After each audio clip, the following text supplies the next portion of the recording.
Hey, welcome. So today, we're not going to be digging through some dusty old rule book. No. Instead, we're opening up a toolkit. Because that's really what grammar is, right? It's this incredible set of tools for building clear, powerful, and honestly, beautiful ideas. So let's get that lid open and see what we're working with. Mark Twain he absolutely nailed it with this one. This quote perfectly sums up why we should even care about grammar. It is so much more than just a bunch of rules. It's all about precision. It's about taking an idea that's fine and making it absolutely electric. Choosing your tools carefully to create the exact effect you're going for. And that really is the big question, isn't it? We all know a powerful sentence when we read one, but how do we actually get there? How do we go from just a random pile of words to a structure that, stands up on its own and communicates something real? Well, that is exactly what we are going to build piece by piece right now. Okay, so any great structure, I don't care if it's a skyscraper or a sentence, it all starts with the raw materials. In language, our materials are the words themselves, and they come in a few different categories. Think of them like your bricks, your concrete, your steel beams, the fundamental stuff. And you know what's great? In the entire English language, there are really only 8 fundamental types of these building blocks. Just 8 core parts of speech that every single word fits into. That's it. And here they are, the whole crew. Now don't worry about memorizing this whole chart. The main thing to get is that every tool has a very specific job.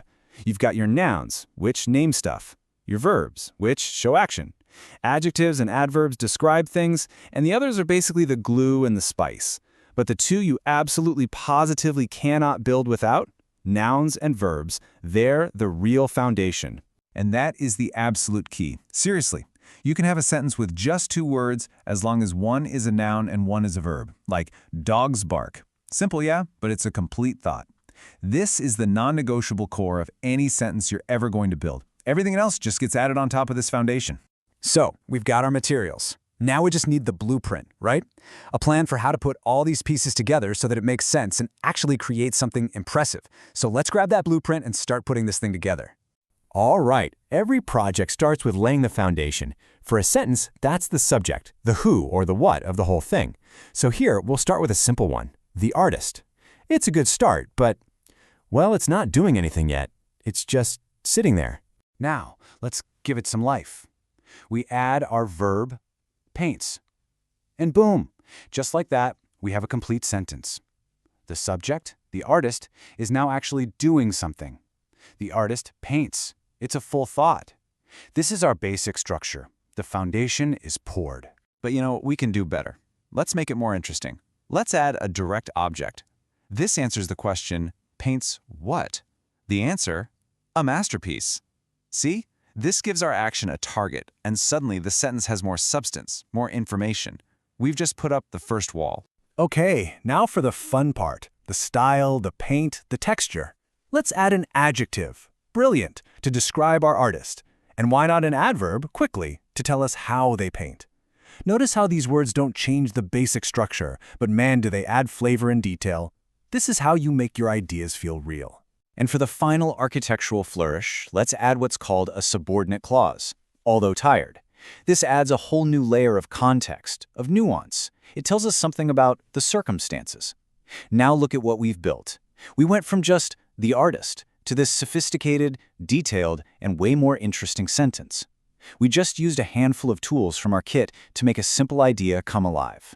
All right, with the basics of construction down, we can start looking at some of the more advanced power tools in our kit. These are the tools that give you some really incredible control over things like time, focus, and emphasis in your communication.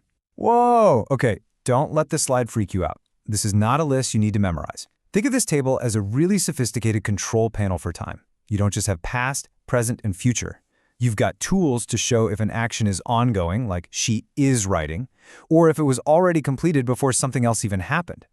For example, saying she wrote is different from she had written. That second one implies it was done before some other past event. Mastering tenses is like getting mastery over time itself in your stories. This is another fantastic power tool in the kit. In the active voice, the subject does the action. It's direct, it's clear, it's got punch. The chef cooked a meal. In the passive voice, the subject just kind of receives the action. The meal was cooked. So why would you ever use that? Well, maybe the chef is unknown or just not important. Maybe you want all the focus to be on that delicious meal. The point is, it's a strategic choice you get to make. Okay, so we've built our structure, we've used some fancy power tools, and now it's time for the final inspection. This is the quick tune-up phase, just to make sure our sentences are totally sound, and we're avoiding those little common mistakes that can accidentally weaken our whole message. Let's knock out a classic, right off the bat. It's, no apostrophe, shows possession. The tail belongs to it. It's with the apostrophe is always a contraction of it is or it has. Here's the trick. If you can't replace the word with it is, then you don't use the apostrophe. Simple as that. And here's another rapid-fire round. Their shows ownership. It's their car. Their points to a place, like over there. And there's just the short, casual way of saying they are. 3 totally different tools for 3 totally different jobs. Here's a super simple rule of thumb that'll make you look smart.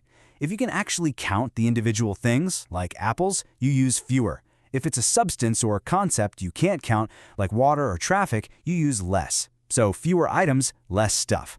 Okay, this one's kind of fun because when you mess it up, you get these ridiculous, absurd sentences. A dangling modifier is just a descriptive phrase that's not attached to the right thing. In this example, after finishing the book, well, who finished the book? The way it's written, it sounds like the lights finished the book, which obviously makes no sense at all. And the fix is so simple. You just have to put the subject, the who, right back into the sentence where it belongs. After I finish the book. And there you go. The sentence is clear, it's logical, and the lights are off the hook. So let's bring this all home. If there's one thing to take away from all this, it's about shifting how you think about grammar. Please stop thinking of it as a cage filled with restrictive rules. Start seeing it for what it actually is, an amazing toolkit filled with precise instruments that are designed to help you build absolutely anything you can imagine. The blueprint is in your hands. The building blocks are all laid out. You've got the basic hand tools and you've got the advanced power tools. So the only question left is, what amazing, powerful, lightning-like ideas are you going to build with them?